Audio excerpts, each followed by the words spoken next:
What's up, everyone? Welcome to the FAA podcast. Rainy Milwaukee Tuesday here, but lots to talk about. We got XFL Week 7 finished up. Some really good games this week. All 3 out of the 4 games ending in one-score decisions. We got some XFL news, a bunch of NFL news, specifically pre-draft visits, top 30 visits going on in the NFL draft sphere there. And then we're going to end the show with our first mock of the season, NFC South 3-round mock coming at you at the conclusion of the show. So let's get started here. Logan should be on relatively shortly. I'll probably breeze through all the news that we got by the time that he gets on, but it's all right. We want his mock draft expertise later on. So we're on XFL Week 8 this coming weekend, XFL Week 7 this past weekend, Friday, 1 on Friday, 2 on Saturday, and then 1 on Sunday. The Friday game was a really good one. Seattle Sea Dragons winning their 5th straight hottest team in the league, beating the Arlington Renegades 24-15. Ben DiNucci continues to be really good. 21 of 32, 65.6% completion, 266 yards, a touchdown, 1 interception, though. That has been the only issue with DiNucci, is the turnovers, continues to turn the ball over. I believe he has 9 interceptions on the season through 7 weeks, which is absolutely appalling.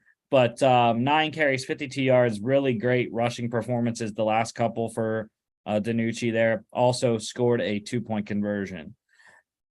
Arlington, on the other hand, starting Drew Plitt here, 19 of 29, 65.5%, 213 yards, 1 pick. 4 carries for 29 yards. It was an up and down day for Drew Plitt. But,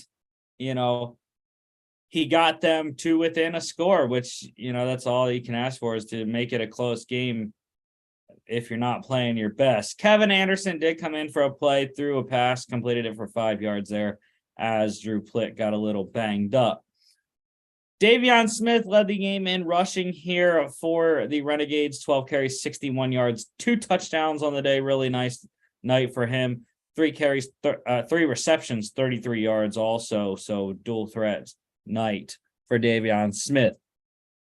Darius Bradwell scoring a touchdown and a 1-point conversion for the Sea Dragons. Big night for Seattle wide receiver Jordan Vesey leading the game in receiving, 3 catches, 79 yards on 3 targets. You also had Josh Gordon scoring a touchdown. And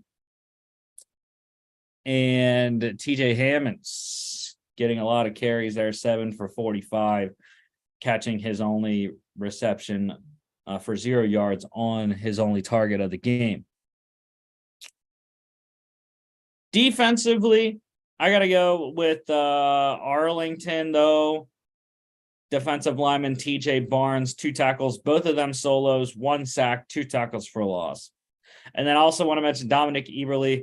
Eberle had a fantastic night, 3 of 3 field goals, 48 long, really helped Seattle in what ended up being the deciding points, as this was a 9-point game. Sea Dragons covered -5 over 37.5 by a little bit. On Saturday, the Vegas Vipers got the win over the San Antonio Brahmas, 26-12. Jalen McClendon, really fantastic game for him in his first start. Only his second start since high school. Only started once in college at Chattanooga there. But 21 of 31. 67.7%, 264 yards, 2 touchdowns, 8 carries, 25 yards, 2 2-point conversions, 1 1-point conversion. So really nice on the point after attempts for Vegas in this one. Kurt Banker was, accurate, just not a lot of yards, 22 of 31, 71%, 179 yards, 1 touchdown, and a pick. also had a fumble. The Vegas defense did a nice job on him all day. Jawan Pass played a little bit, 2 of 6, 33.3% passing, 32 yards. We will have in a little bit some news on the Vipers and Kurt Bankert, but we'll save that for in a little bit.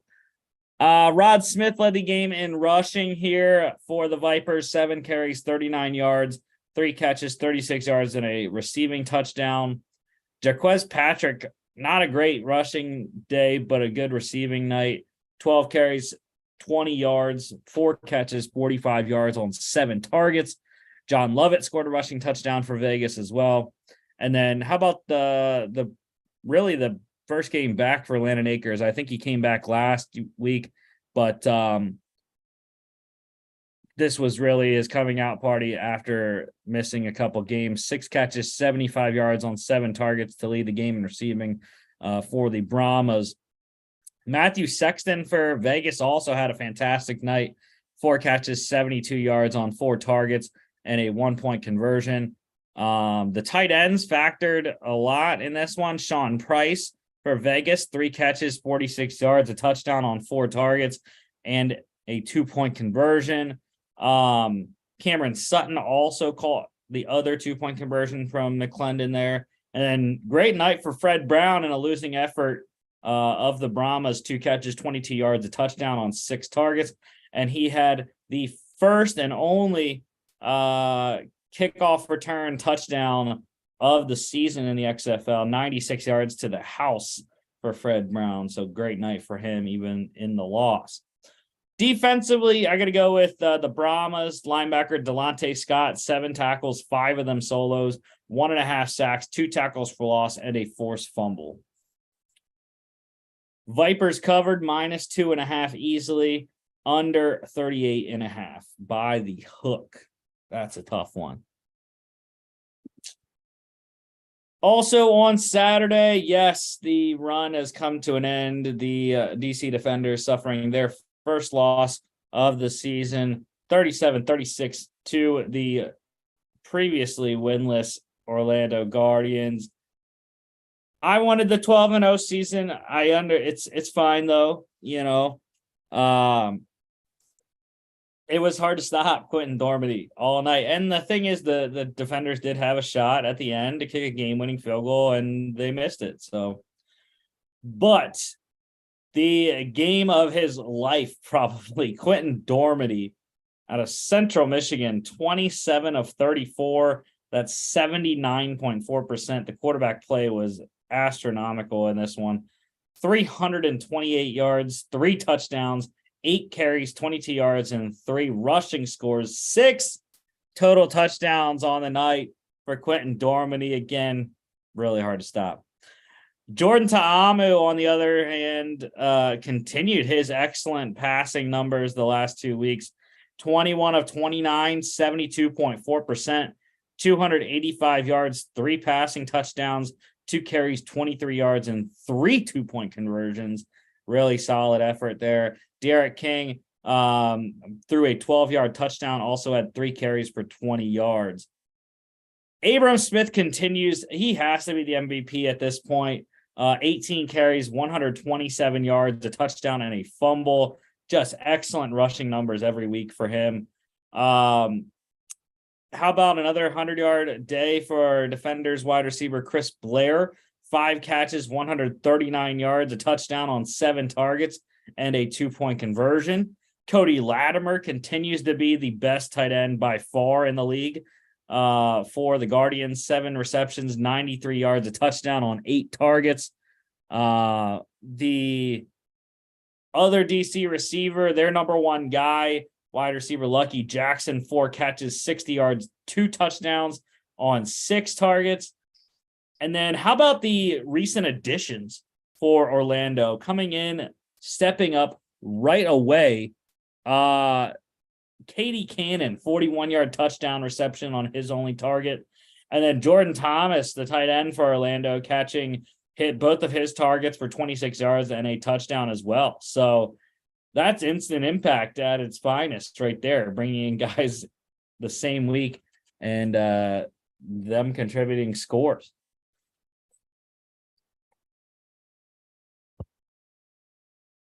Alex Ellis, for DC, he caught one ball for 8 yards on his lone target, but he did catch two 2-point conversions, which was nice. Defensively, probably going to go with defensive lineman Fidel Brown. 7 tackles, 3 of them solos, 1 sack, 2 tackles for loss. And then I had to put Matt McCrane on here. I hate it that I'm putting him on blast a little bit, but 0 for 2 field goals. Missed one in the first half, I believe. And then, like I mentioned earlier, he missed the game winner from 63. I know it's tough. 63 is tough.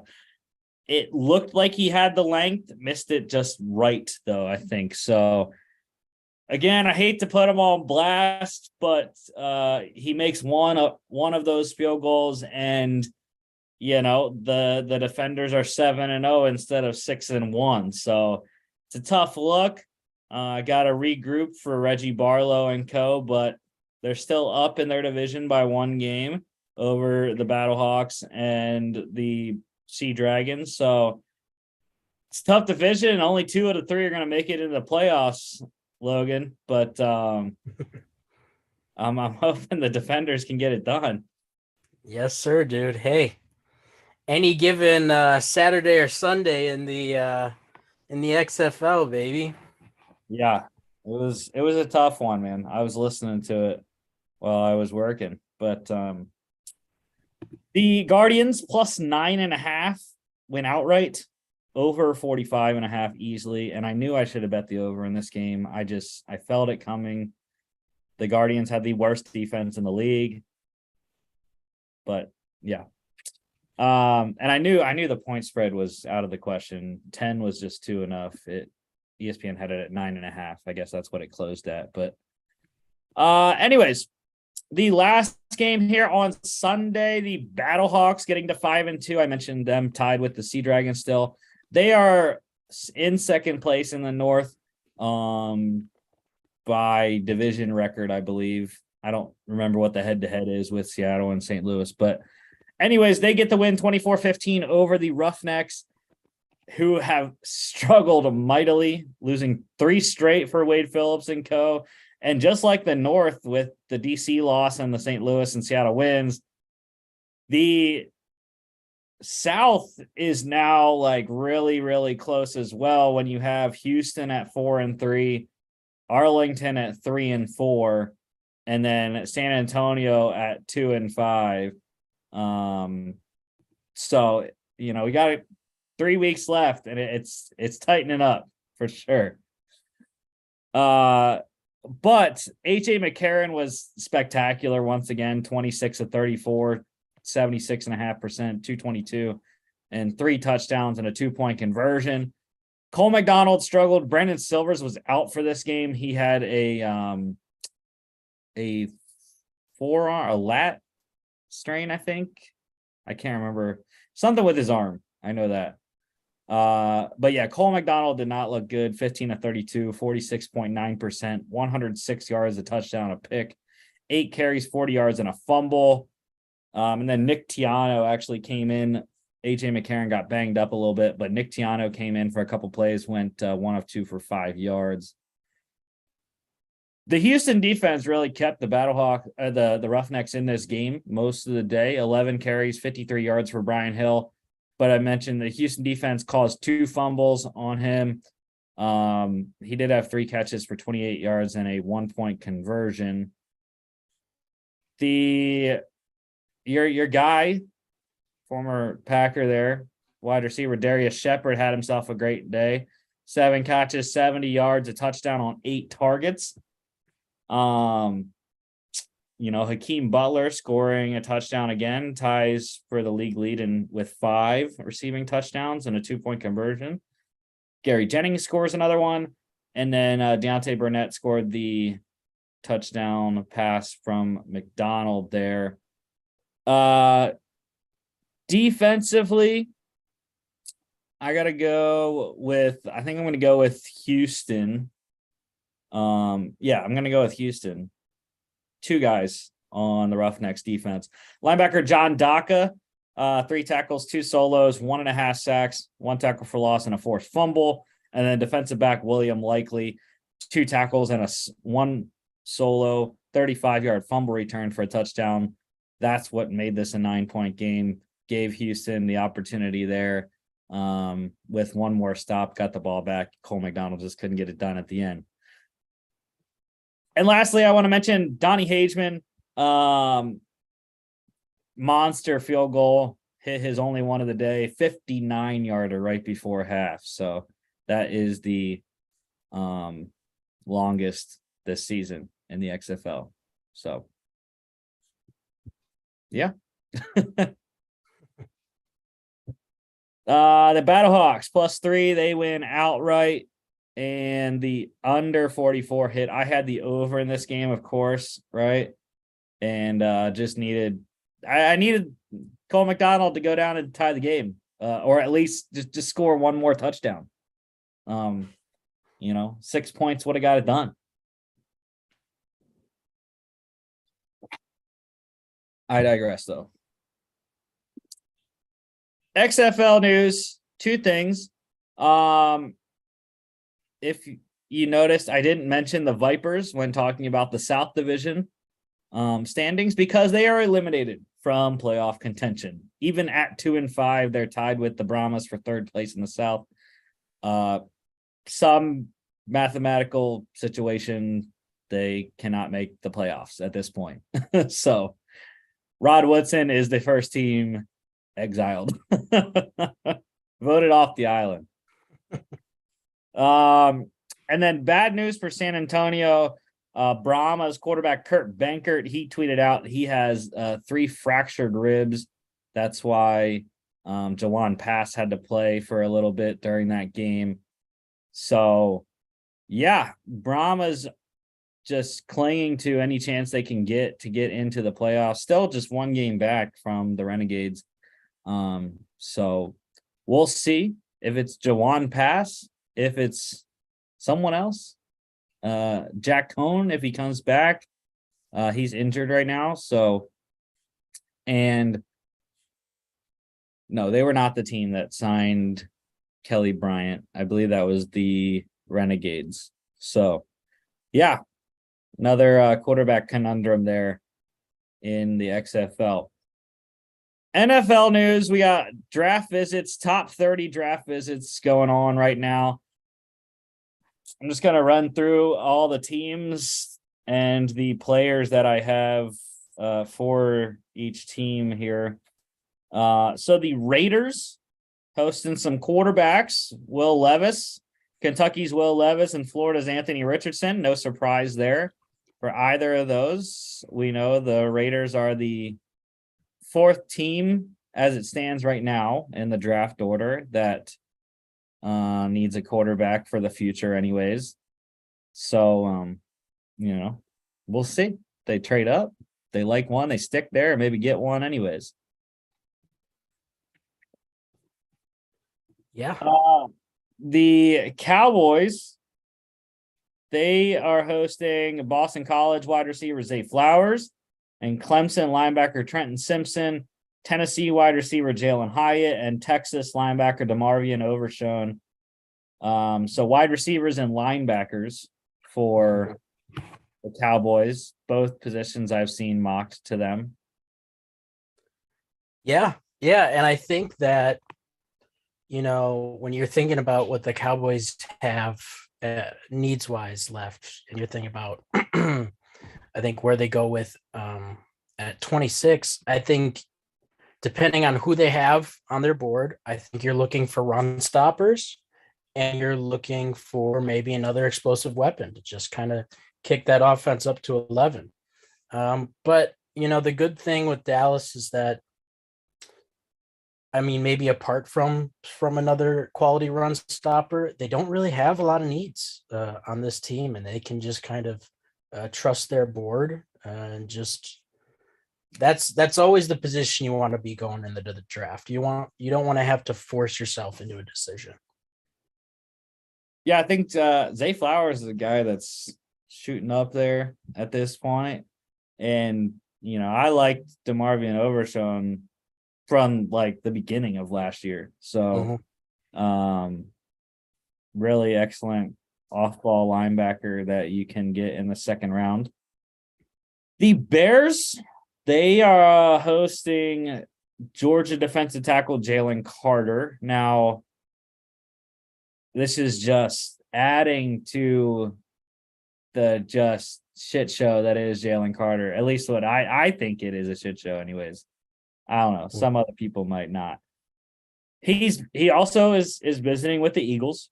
But his agent, who is the GOAT, Drew Rosenhaus, said he is declining all visit requests that for teams that are outside the top 10 right now.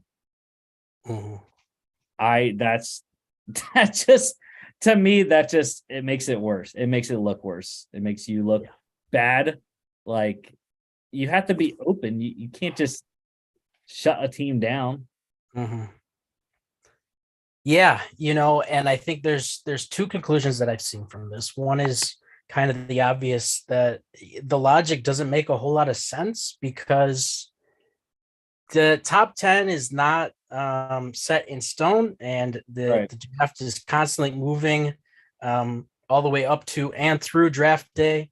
There can teams that can trade in and out of the top 10. So, I mean, it just makes sense to meet with about as many teams as possible, which leads to kind of the second conclusion, and that it's his camp doesn't trust him to interview well. That's kind of the bottom line. That's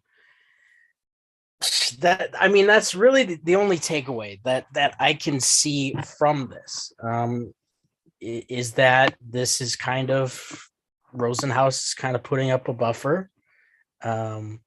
And, it's an interesting play. I think the play is like, look, this offseason's gone about as bad for you as you can, do. This is like, the Laramie Tunsil situation times, whatever. Now, he might not take as much of a fall as Laramie Tunsil did, just because, that released on draft night, and there were some other kind of weird circumstances around that. But this is basically, I think maybe Rosenhaus is saying, is like, look, we're just going to put a hard stop on this, and then just hopefully teams just draft off of the talent that they see on tape. But yeah, I don't know. It is just, it's been a bad saga for Jalen Carter so far. Yeah. And it was also weird. Like he said, if any team trades into the top 10 by the time before the draft starts, we'll talk to them gladly. Right. Like, no one's gonna trade into the top 10. The back end of the top 10 for a player they don't know is gonna be there. Like, that's a draft day situation. So, anyways, the Saints, they are hosting some quarterbacks as well. Tennessee quarterback Hendon Hooker and Houston quarterback Clayton Tune. So, I mean, I didn't think they would look at someone like Hooker, who is a potential second round guy. But I mean, I guess Derek Carr isn't that young. So who knows? Yeah. It's very interesting, and I think it just depends on, how they value Hooker based on kind of what they're seeing on tape. Hooker is such an interesting prospect to me, because there are the red flags, obviously the age concern. It took him quite a while to break out. The offense he played in, as many people have pointed out, it's not a very NFL style of offense. And then obviously the injury. Those are three big red flags. But there's kind of been some buzz going around that some teams really like him from a talent perspective. So I do think that'd be a really great fit for Hooker, I don't think the Saints are necessarily married to Derek Carr, and they don't have to rush Hooker in right away. So yeah. Well, they're paying a lot of money for them to not be married to him, but yeah. The Browns, they hosting Clemson linebacker Trenton Simpson, and also Houston quarterback Clayton Tune for Cleveland.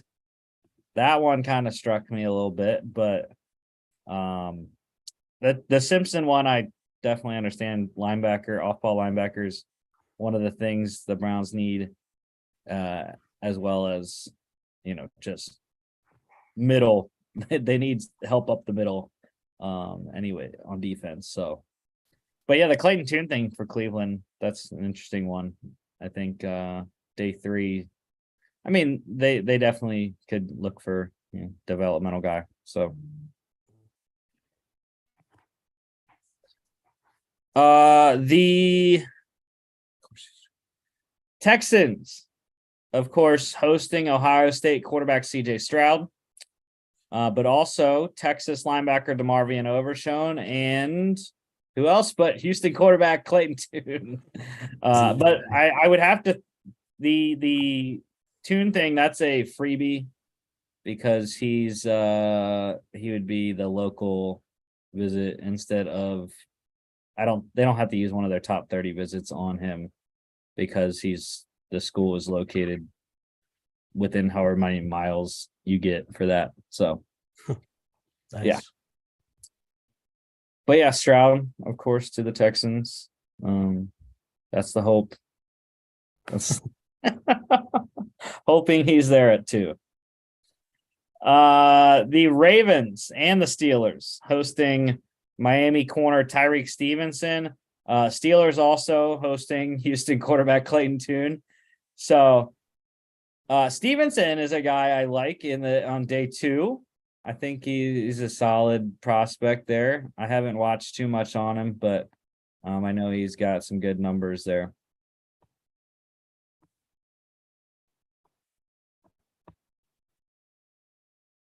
Tennessee edge Byron Young getting a couple visits here with the Seahawks and Jags.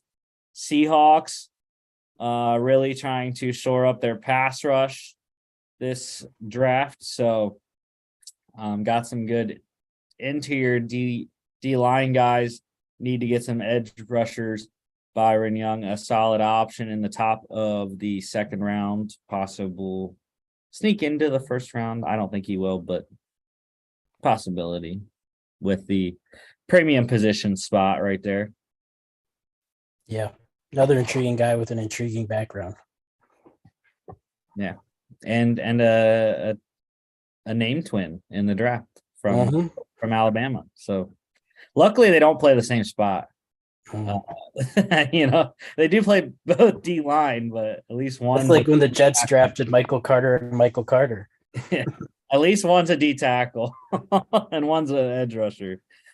And then Texas linebacker DeMarvion Overshone, a bunch of other visits here. Dolphins, Falcons, Cardinals, and Broncos. Any of those stand out? No, it's just from this list. Clayton Tune and DeMarvin are busy beavers. Well, it's just the guys that I get off. I don't know, whatever Ian Rappaport tweets out on Twitter. It's the same dudes, everything. So he's very connected to DeMarvin Overshone. I like him. And so does Louis Riddick. He tweeted about him a couple days ago. I would say out of those 4, the one that I like the most for Overshone would probably be the Cardinals. I don't remember if Jordan Hicks is still there. I think he is, maybe. But they need defensive help all over, so wouldn't be surprised if he would go to Arizona. The Patriots hosting Boston College wide receiver Zay Flowers. That's a big need.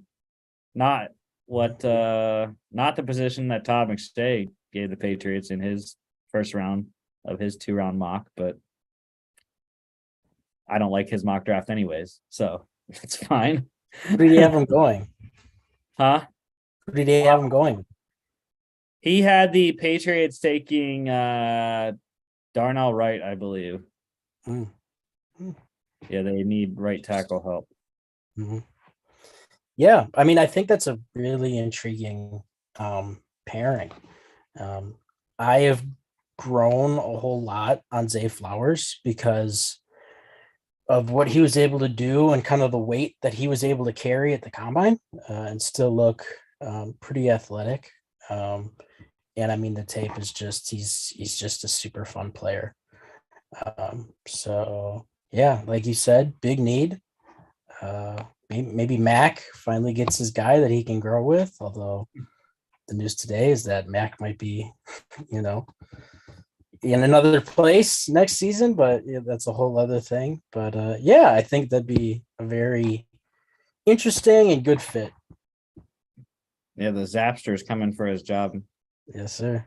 Good zapped.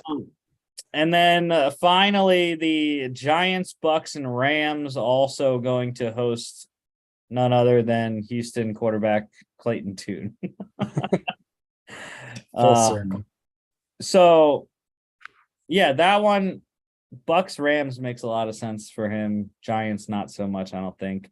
But Clayton Tune is literally, I could see him in a Giants uniform though. Like he's literally like Davis Webb. Like that's what Clayton Tune is. Or who was I'm blanking on his name. The guy that played for the Cowboys, Giants, and the Eagles. He's a quarterback recently. I can't remember what his name was. But yeah, Clayton Tune is like that guy, whoever he is. Again, I can't think of it right now. Some signings here. The Raiders getting Jimmy G a backup, signing Patriots quarterback Brian Hoyer to a 2-year deal. So what's new? Patriots West? Why not? Yep. The Patriot Way, part like 5, like trying to make it happen in another place. We'll see. Well, and I don't hate it, You get 2 Patriots quarterbacks there. Yeah. It is definitely the offseason of Josh McDaniels getting his guys in there, and we'll see how that works long term. But like I said, I mean, I don't hate any of the moves so far. So and he signed another Patriot as well to his coaching staff today. Danny Amendola. Yep. The Chiefs getting some secondary help, signing Bears safety Deion Bush to a 1-year deal. Like that. Not much to comment on that one. And the Panthers, they signed Cardinals linebacker Kamu Grugier-Hill. Love it. Grugier-Hill, excellent special teams player, has grown a lot defensively between his time in Philly and Arizona. So I'm excited to see what his role is going to be in Carolina. And then a couple of free agent visits. The Bengals looking at some backup quarterbacks. They are going to host Bears quarterback Trevor Siemian. So, yes, Trevor Siemian still potentially getting a job in the NFL somehow. The Giants, they hosted Browns linebacker Deion Jones. Still looking to add some linebacker help are the G-men. Jags, they hosted Broncos offensive tackle Cam Fleming. Big need there still in Jacksonville. Jawan Taylor gone. They need a right tackle. So, I mean, whether it's Cam Fleming or Darnell Wright, I mean, if they can draft Darnell Wright, that'd be just home run for Trent Baalke there. Plug and play. And then the Browns and the Jets hosting Seahawks defensive tackle Al Woods. Both teams needing interior D-line help. Al Woods, major contributor on the Seahawks, so can still play even at in his 30s. So. Okay. The NFC South first mock of the offseason. So here we go. We got the 3-round draft picks here. The Panthers, number 1 overall. They got that from the Bears, obviously. And then number 39 in the second, and number 93 in the third, which they got from the Christian McCaffrey trade. Falcons have all their picks, number 8, 44, and 75. Bucks the same, 19, 50, and 82. And then the Saints, number 29 in the first round, which is the 49ers pick. They got that from the Broncos and the Sean Payton trade. And then their picks in the second and third, number 40 and 71. So let's get to the mock draft sim here. And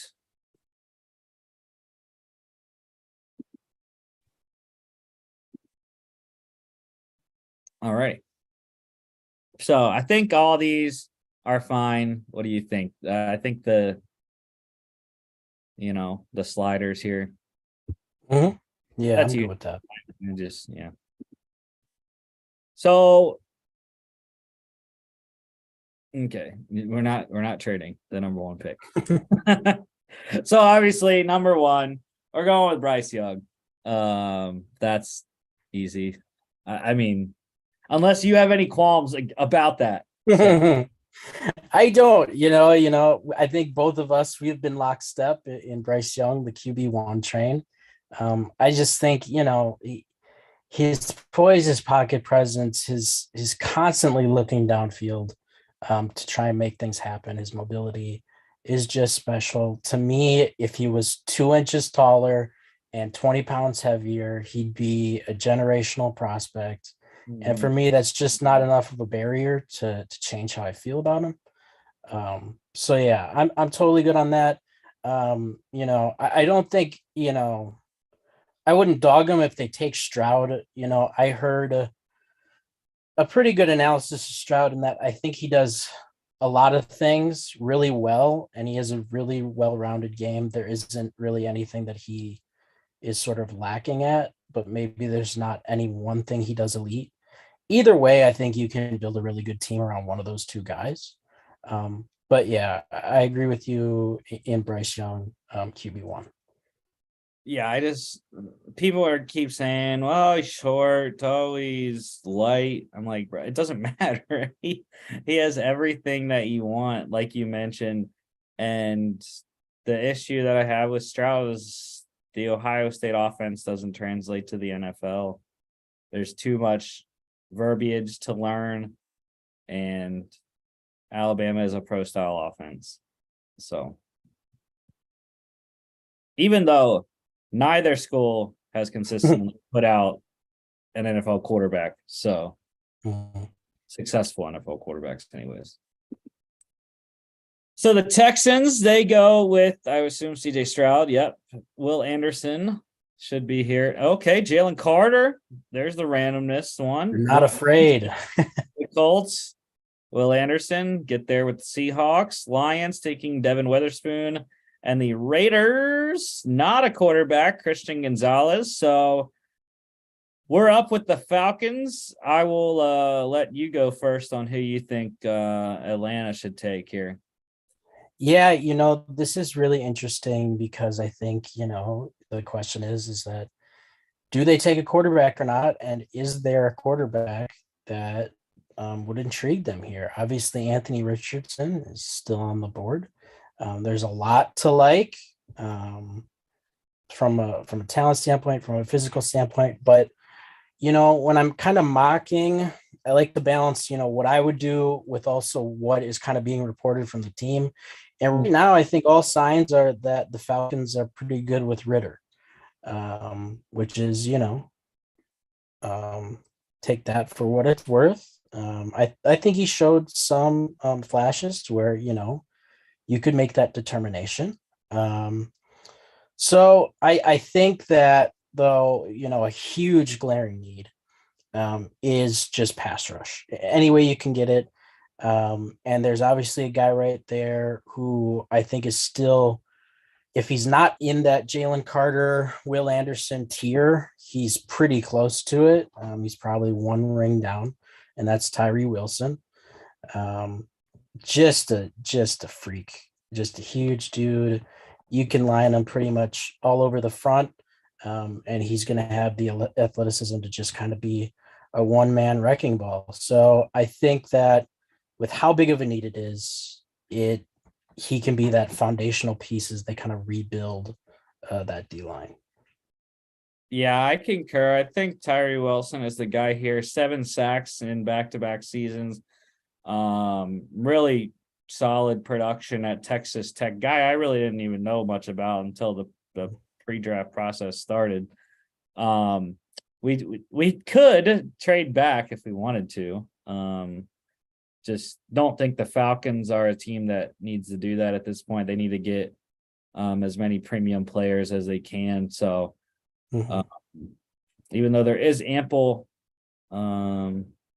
demand, 7 teams looking to trade into 8, probably to get ahead of the Bears for offensive linemen. But yeah, I like Desmond Ridder. I think the success they had down the stretch there at the end of the season was really good. And the offense is really young, and I like it with him, Algier. You got London at wide receiver, and then Pitts at tight end. I mean, that's a good foundation there. And the tackles are solid too. So yeah. Tyree Wilson to Atlanta at 8. The Bears go with Lucas Van Ness. That's an interesting one. Eagles taking Paris Johnson Jr. I like that. Anthony Richardson, there it is, to the Titans. Malik Willis, not happy there. Miles Murphy to the Texans at 12. Jackson Smith and Jigba for the Jets. Quentin Johnston to the Patriots. Bijan to the Packers. There you go.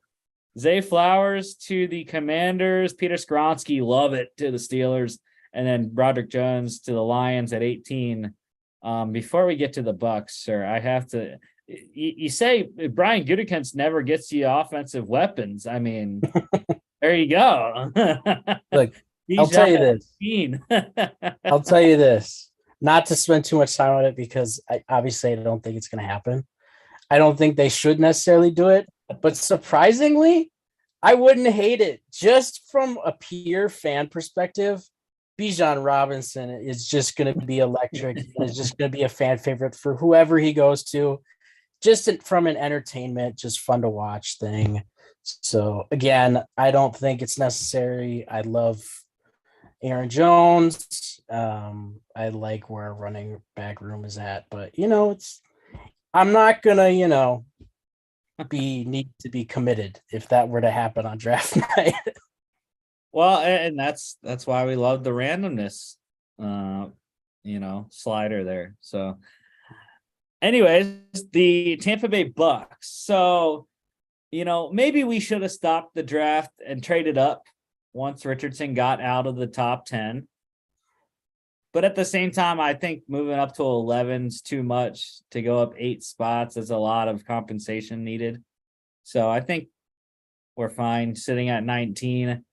Now the Bucks are they have a lot of needs, I think, that are underlying. Everyone wants to talk about the quarterback situation, but I would also say one need that's not on there. They have QB, tight end, O-line, interior D-line, and safety.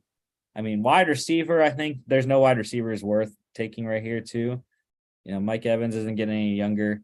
Chris Godwin has had some injury issues, but I don't really know who to take here for the Bucks. I think I'm leaning toward Brian Branch. That's my thought anyways, because even they say tight end is a need, but they got Cade Otton last year. I think he's gonna excel in year 2. So I don't think tight end is a major need that they need to do one in round one. I would. What do you think though about possibly trading back a couple spots, hoping that Anton Harrison is still there because they need a right tackle? Yeah, I think that's a good process. I think, if Broderick Jones was still there, he went one before this to the Lions, I would hit smash on that because that old line is going to be a big need for them. So yeah, I mean, I think tackle here is probably the best scenario. So yeah, I mean, if there is a trade that makes sense. Yeah, I misspoke. They technically they need a left tackle right now. Um, I think they can depending do on which either guy. depending on how it falls. Well, yeah, I depending on think, which guy you draft, that would need to slide Wirfs over to left mhm. or not. So looks like the first team up here is the Eagles. Um, that's a little bit farther back than I'd like to go. But what do you think about going to 30? I mean, how deep is is Darnell Wright already off the board? No. No, we got DeJuan Jones there. I think they have Darnell Wright pretty low, actually. Yeah, they're kind of lower on him than I can, consensus, I think, at this point. yeah, they have him ranked 70. Yeah. So, I mean, but DeJuan Jones is still there. Mhm. That we could get him if we would go all the way back. I would think that he would be there. He's ranked 31st, ADP of 36. So, I mean, I really like Harrison, though, over Jones. Mhm. Um, so I mean, we can look at other teams. These are just the teams that are interested. But I mean, we can. I was looking at just moving back a couple to Mhm. like the Vikings at 23. So if we send 19 for 23, obviously, and then they don't want to give up 87, really? Bro, they don't want to give up 119? They're not interested. Oh my lord. Vikings really do not want to come up for anything. All right. What about the Ravens? The Ravens come up? Nope. Wow. I've never had this happen. Like teams are always interested when I try to trade them. Usually, I mean, Wow. wow, that's crazy. Yeah, I've never had that happen. So it looks like we're stuck. We got to go back to 30 or we got to stay. What do you think? And I mean, I wouldn't. It might be a little early, but I don't think Anton Harrison here would be a bad pick at 19 either. So that's something that could also. Yeah. I mean, I'm fine with that. I want him over Jones, so and Mhm. he's a 3-year starter. I know he's at least 2-year. I don't remember where it says because I am not good at reading that fast, but yeah, I know he's at least a 2-year starter. You could probably look at his snap totals in the stats. Yeah. So yeah, 2-year starter. Yeah. And he's only played left tackle except for a little bit of right last year. So yeah, that'd fill the left tackle spot that we need. Anton Harrison to the Bucks. Seahawks, they go Brian Brands, the guy that I talked about originally. Joey Porter Jr., the Chargers. Michael Mayer to the Ravens. Deontay Banks for the Vikes. Jags go Will McDonald. Giants get Jordan Addison. Cowboys, Nolan Smith. Bills getting Dalton Kincaid. And the Bengals, Kalijah Cansey. So we are up with the Saints. By the way, let me know if when we're simming this, the other teams, if just yell if you want to trade up. Sounds good. But the The Saints here at 29. Guard, center, D line, and corner are what PFF has their needs at. And we have Brian Breesy there. I think that'd be the pick. They lost some D tackles in free agency, David Onyemata and Shy Tuttle. So Yeah. Yeah, I think that's good value there for Breesy. I think this is where I'd be. This is comfortably in the range where I'd feel good about taking him. Can always take Tanner McKee as well.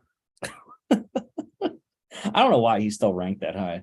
And I have not heard a single person put him in the second round, first, second, or third rounds. Yeah, PFF's been on him since last summer.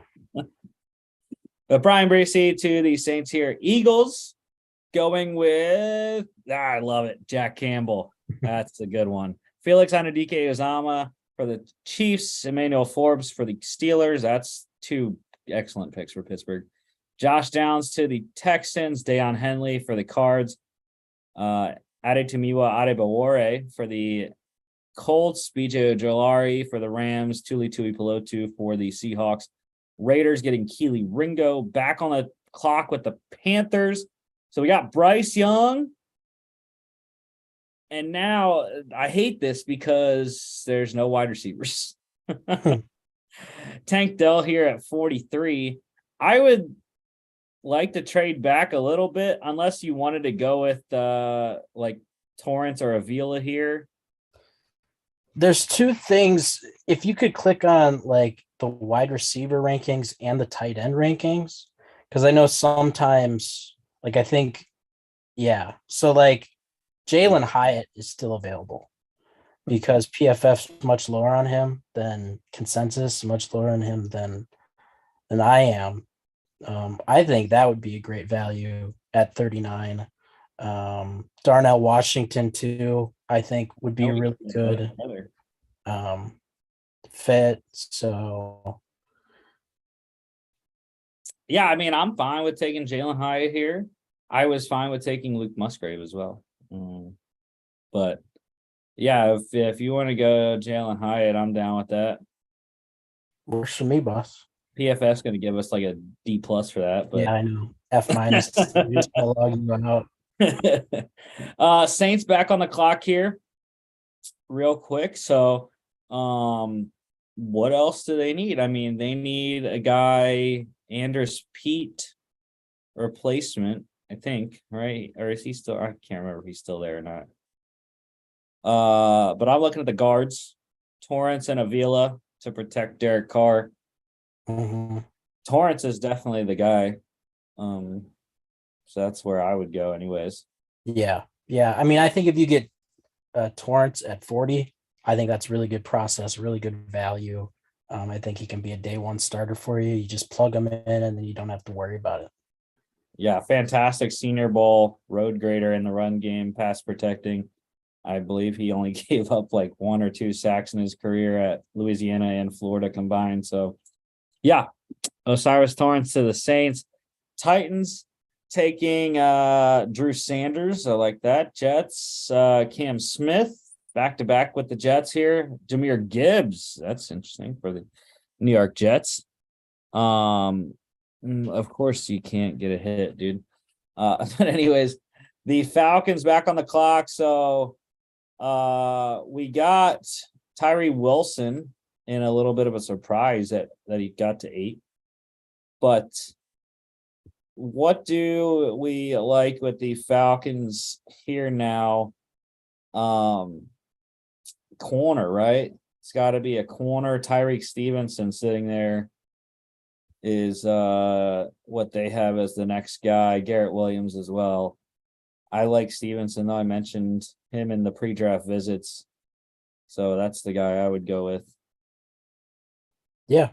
I mean, I'm comfortable with that. Really just best defenders, I think, available is what you go with here. Mm-hmm. I wouldn't be adverse to double dipping on D-line and going with Mozzie Smith there. But yeah, I mean, pairing AJ Terrell with Tyreek Stevenson is also, I think, a good process. So Your Packers here, second round. Luke Musgrave. See, you got a running back and a tight end. Hey, I love it. I love that pick. To the Patriots, Mozzie Smith to the Commanders. Why they keep drafting damn D linemen? Joe Tippmann for the Lions, Darnell Wright to the Steelers, bro. The Steelers, I mean, the Steelers got their bookends now for the next couple years, next foreseeable future. So that's fantastic for Pittsburgh. Bucks here. We're not drafting Tanner McKee, by the way. I refuse to draft Tanner McKee. So we got Anton Harrison in the first round. Bucks. What else do we think the Bucks are looking at? You got Antonio Johnson sitting there at safety. Got some edge rushers available. Running back Zach Charbonnet is down there at 60. What do you think? Yeah, I think there are three ways you can go with this. I think one is Antonio Johnson at safety.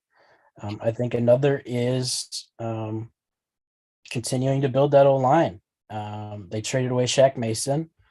Is Ryan Jensen coming back, or did he retire again?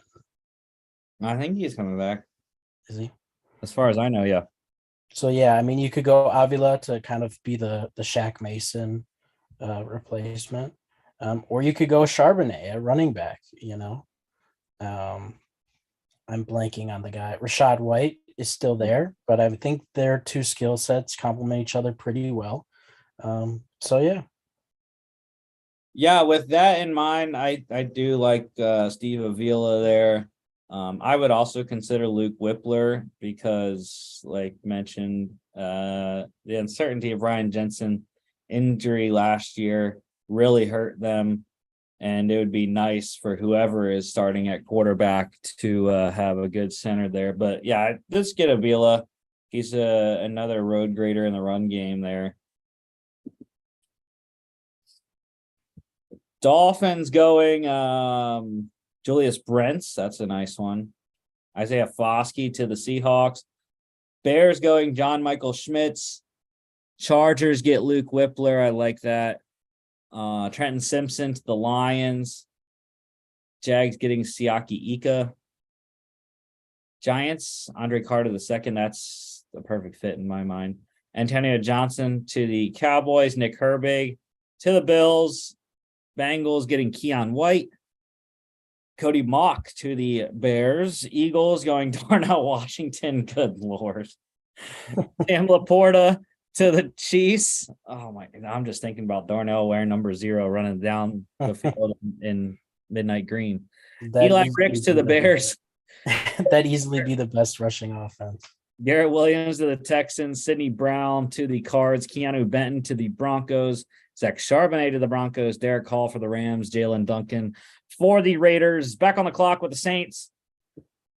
So New Orleans, we got Osiris Torrance, and we got Brian Bracey, 2 interior guys, 1 offense, 1 defense. How about we get Derek Carr some help? Yeah, I mean, I am fine with doing Tank Dell at this point. Maybe not their biggest need, but I just like Tank Dell at this right now for the Saints at 71 anyways. Yeah, I mean, I think that him and Olave would give them quite a lot of speed. So yeah, I mean, I'm comfortable with that, or Cedric Tillman. Or a developmental quarterback or something like McKee here. But I think of those options, I like the getting Derek Carr some weapons route. Tank Dell to the Saints. Titans, they go Clark Phillips. That's a home run. Texans, Javon Dexter. Browns, Devin Achane. That's something else there. And the Falcons here. So Falcons, Tyreek Stevenson and Tyree Wilson to defense. So, I mean, why not keep the party going, right? At defense. they have Carl Brooks as the next guy. I'm not really too high on Carl Brooks. Let me see. I mean, if we wanted to go back-to-back corners, I wouldn't be against it. In the Travius Hodges Tomlinson, or we can go safety. Jamie Robinson, Jordan Battle route there. Yeah, they just signed Jesse Bates. I don't know who else they have as their like strong safety or not. I think adding pass rush makes a lot of sense. I think Carl Brooks could make some sense there.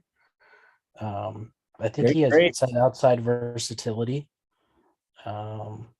Great grades, great production. 20 sacks over the last 2 years. Yeah, that'll play. Yeah, I think, if you come away with, him and Tyree Wilson, I think you've gone a pretty long way with fixing that pass rush. Yeah. The only issue I have with his grades is look at Mississippi State, not very good, under 60, also under 60 against UCLA. And then only a 65 against Eastern Kentucky, also not very good. So the non-conference schedule was not very good in terms of grade anyways for him. But yeah, I mean, the production itself, I think is something you can build on. So sure, Carl Brooks to Atlanta. Patriots, do they get a quarterback? No. Matthew Bergeron. Tucker Kraft to the Rams, your Packers. Oh, Tanner McKee. There it is. That's the man. You got to get his. Tell you something.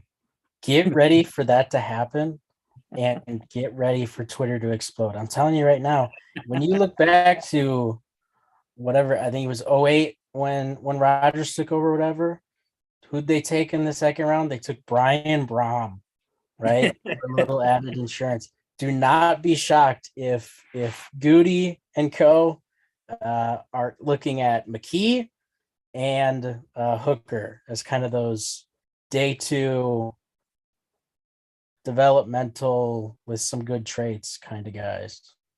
Yeah, Blake Freeland goes to the Colts there. Darius Rush to the Steelers. I absolutely am in love with the Steelers draft at this point. Michael Wilson, Tanner McKee's teammate there at Stanford, goes to the Lions. And then this is our second to last pick here. Bucks. So Bucks, we got Anton Harrison and Steve Avila. We got 2 offensive linemen for them. What else? I mean, do you just want to take a shot at Hooker?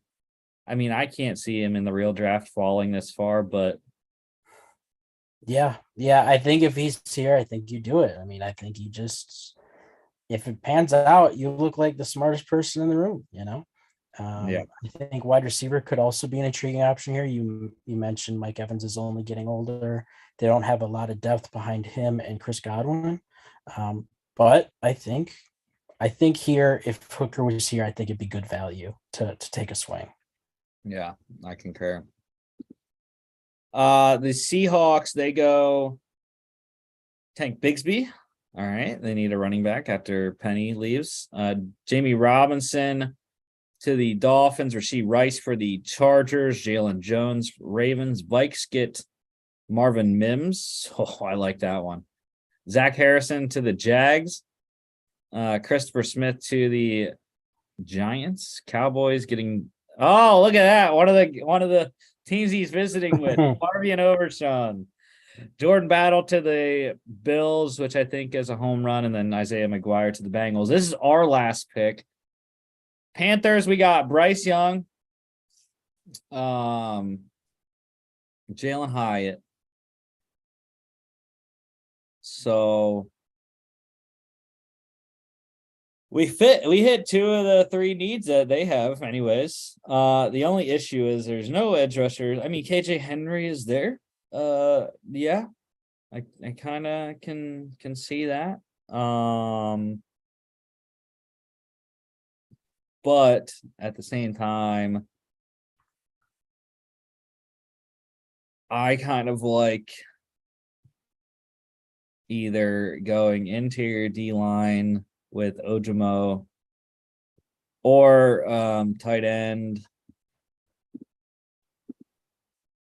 which Schoonmaker, not the greatest, but I'd be okay with him.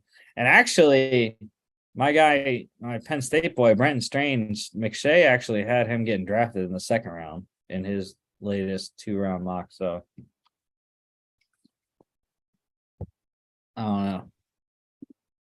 Yeah. I mean, I think there are a number of ways you can go here. I think that they do really need another guy opposite Brian Burns. Whether you're going to get that guy in the third round or not, we'll see. But I think tight end here is really good too. I think this is where you're going to see a lot of value in the draft in that position. Let's say maybe a guy like Tucker Kraft is here, which is possible. Schoonmaker, like you said, your guy Brenton Strange. This is a deep tight end class, and I think this is where the value is for it. I mean, I think you could double up on receiver again if you wanted to with A.T. Perry. But I think that, they're in a good place with that right now. So yeah, it's really just kind of best available. Yeah, I also got Dorian Williams sitting there as an off-ball linebacker that they need some help besides Shaq Thompson. It's a tough decision. Kind of like Mike Moore is better than KJ Henry for some reason. I don't know. That's just a gut thing, but we're gonna just go with the Schoon and just keep building the offense for Bryce Young. Cedric Tillman to the Eagles. Oh my Lord.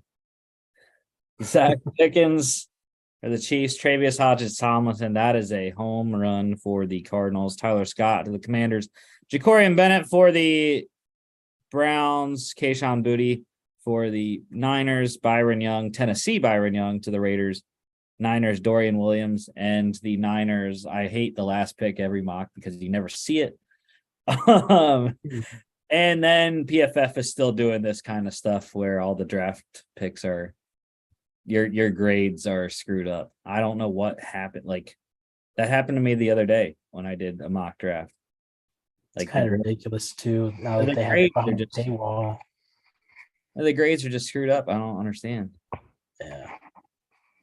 So we don't have a grade. We'll grade ourselves maybe, but yeah, we got an A, so I don't know. JL Skinner is the last pick there to the Niners. But yeah, so we ended up here the Panthers, Bryce Young, Jalen Hyatt in the second, and then Luke Schoonmaker, all offense, got to build around Bryce Young, give him some playmakers.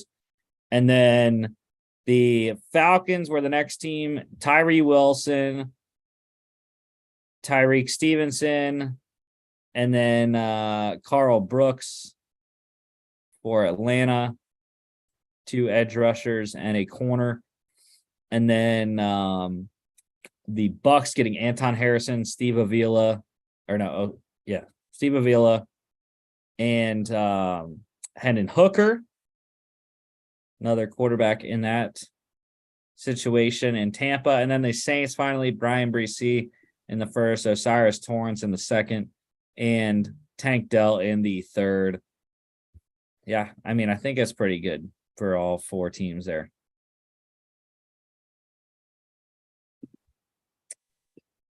So that is the show for today. Next week, we'll be talking about XFL. We will be on XFL Week 9, XFL Week 8 recaps there. We'll also, next Tuesday, we will be having the NFC West mock draft. Friday's show had the AFC South mock, just going down the draft board. So That's the show for today, though. Thank you all for watching. Don't forget to follow us on all our social media at FAA Podcast on Instagram and Twitter, FAA_bets as well. FAApodcast.com is our website. You can check us out here on YouTube, Facebook, Spotify, Apple Podcasts, and iHeartRadio. Thank you all for watching.